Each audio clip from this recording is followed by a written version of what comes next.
So here we are, day 3 of troubleshooting, starting issue on the O2 Ducati Monster.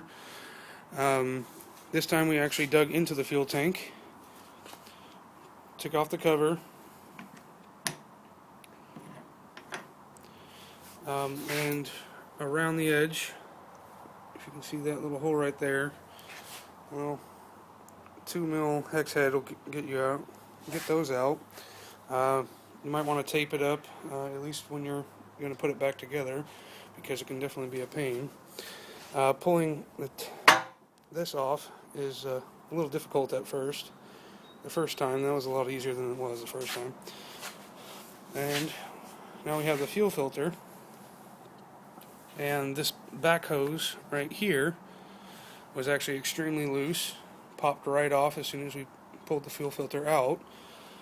Connected it back up, tightened everything down, tightened the front as well, the outgoing side of the tube, that was also extremely loose.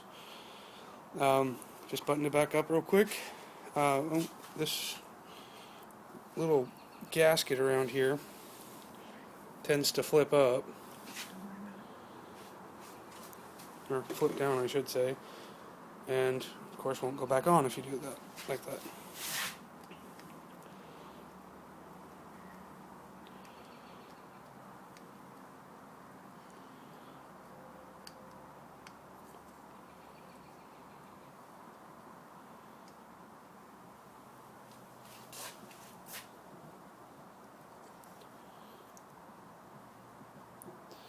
And it's a pain. If you let it go, you have to start all over again.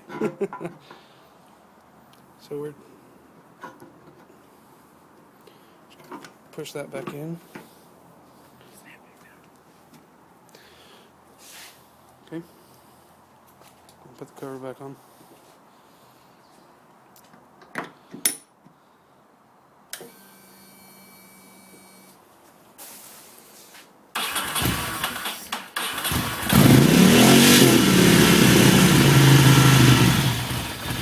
And of course, she fires right up. So that was our issue.